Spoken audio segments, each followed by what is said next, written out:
তুফান পোষ মানে না, পোষ মানায়। Hey guys, welcome to my channel. আমি মহারাজার। এখন আমরা কথা বলবো হচ্ছে মেগাস্টার শাকিব খানকে নিয়ে। বাপ রে বাপ, কি তাণ্ডব! একে বলে তাণ্ডব, একে বলে ক্রেজ। আবার একটা এক্সক্লুসিভ আপডেট তোমাদেরকে দেবো, একটা নয় অনেকগুলো দেবো। রায়হান রাফিজি উনি জাস্ট শেয়ারের পর শেয়ার করছেন, ধামাকের পর ধামাকা দিচ্ছেন। আমি একটা কথা বলতে চাই ভাই, কী ক্রেজ উঠেছে, কী ক্রেজ উঠেছে! এটাই তো দেখার ছিল, এটাই তো বাকি ছিল দেখার। রাজকুমারের সময় আমি দেখেছি রোমা সিনেমা হল পুরো ওপর থেকে এরকম এরিয়াল টপ ভিউ শট, যেখানে কাতারে কাতারে লোক ঢুকছে, পিল পিল করে লোক ঢুকছে, পিঁপড়ের মতন লোক ঢুকছে। ভাই কি ক্রেজ একটা লোকের, megastar Shakib Khan, what a craze man! মানে বাংলাদেশ কাঁপে যার নামে, সেই বলে না বাংলাদেশের বাপ লেভেলে খেলা দেখায় যে শাকিব খান, সেই শাকিব খান এখন মানে উনি মেগাস্টার বলতে আমার কোনো দ্বিধাদ্বন্দ্ব নেই। ওনার এই মেগাস্টারডামটা জাস্ট একটা বিগ স্যালুট, শাকিবিয়ানদের এক বিগ স্যালুট। বন্ধুরা, জাস্ট হল লিস্ট আসার আগে তুফান পোষ মানে না পোষ মানায়, এই কথাটা পরিচয় দিয়ে গেল। বন্ধুরা, বিএমআর বেঙ্গলি মুভি রিভিউ যে পেজটা রয়েছে বাংলাদেশের, সেই পেজটা যা লিখেছে সেটা রায়হান রাফিজি শেয়ার করেছেন। বাম্পার রেসপন্সের কারণে স্টার সিনেপ্লেক্স বসুন্ধরা ব্রাঞ্চে তুফান সিনেমার একটি শো বাড়ানো হলো। মানে অলরেডি বোধহয় প্রচুর শো চলছিল, সেখানে আরও একটা শো বাড়ানো হলো। তোমরা দেখতেই পাচ্ছ বন্ধুরা, এই লেখাটা লেখা হয়েছে, আরও শো বাড়ানো হচ্ছে। মানে এই লাস্ট মোমেন্টে এসে শাকিব খানের শো বাড়ছে, বাকি সিনেমাগুলো যাবে কোথায়? কারা যেন বলেছিল যে ঈদে নাকি লটারি করে সিনেমা হবে, এ হবে। ভাই এ তো লটারি কি সব কিছুর বাপ লেভেলে হয়ে গেছে, সব বাপ হয়ে গেছে, সবার বাপ লেভেলে খেলছে শাকিব খান। আর কোনো ইয়ে নেই, মানে এমনি আমি বলছি বাপ, সত্যি উনি বাপ, মানে আলাদা লেভেলের চমকানি দিচ্ছে ভাই।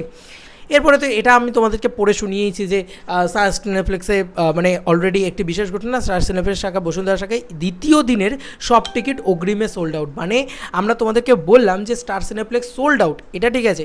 তো তারপরে রায়হান রাফিজি আরেকটা জিনিস পোস্ট করলেন, লিখলেন দ্বিতীয় দিনের সব টিকিট অগ্রিম সোল্ড আউট, খুব তাড়াতাড়ি শো বাড়ানো হচ্ছে। যারা ঈদের পর দিন তুফান দেখতে চান অন্য শাখায় টিকিট খোঁজ করুন। রায়হান রাফি এটা লিখলেন।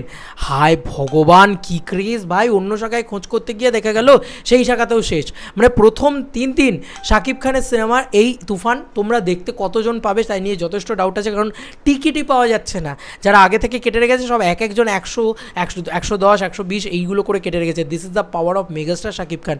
কে না কে এবার ব্ল্যাক করতে শুরু করবে মনে হয়, আই ডোন্ট নো।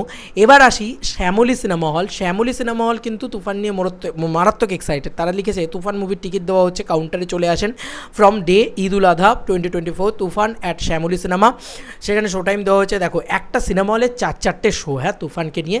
তারা লিখেছে শ্যামলী সিনেমা শো দিয়েছে 12টা, 2:40, 5:30, 8টা, এবং ফ্রম ঈদ উল আধা 17ই মে থেকে 17ই মে নয় 17ই জুন হবে, এটা ভুল লেখা আছে আর কি। যাই হোক, এইটা সেই পোস্ট, তোমরা নিজেরাই দেখো বন্ধুরা। What a craze man, what a craze! মানে তারা স্টার সিনেপ্লেক্সে এত এরকম ক্রেজ হয়েছিল, ঠিক আছে। তারপরে রায়হান রাফি আবার লিখলেন যে অন্য শাখায় খোঁজ করুন, সব সোল্ড আউট, আবার শো বাড়ানো হয়েছে। মানে আর কিছু বলার নেই, unbeatable power of Shakib Khan. মানে এই তো সবে শুরু, মানে ये तो टीज था, আমি তো বলবো ये तो टीज था, ये तो ट्रेलर नहीं, ये तो टीज था, अभी पिक्चर अभी बाकी है मेरे दोस्त। আর কিছু বলার নেই ভাই, শাহরুখ খান লেভেলের খেলা দেখাচ্ছে শাকিব খান, আর কিছু বলার নেই। মানে কি এটা, কি স্টার! আমি মানে অদ্ভুত মেগা স্টারডাম ভাই। আমি দেখছি আর হাঁ করে ড্যাপ ড্যাপ করে তাকিয়েছি, কি স্টার রে বাবা! সব কিছু এরকম তাণ্ডব হয় একটা লোকের নামে, তো সুনামি চলে এলো বাংলাদেশে পুরো। তোমাদের আর কি মতামত এই এন্টার ভিডিওটাকে নিয়ে জানিও কমেন্ট সেকশনে। চলো বন্ধুরা, নতুন কোনো ভিডিওতে দেখা হবে, বাই।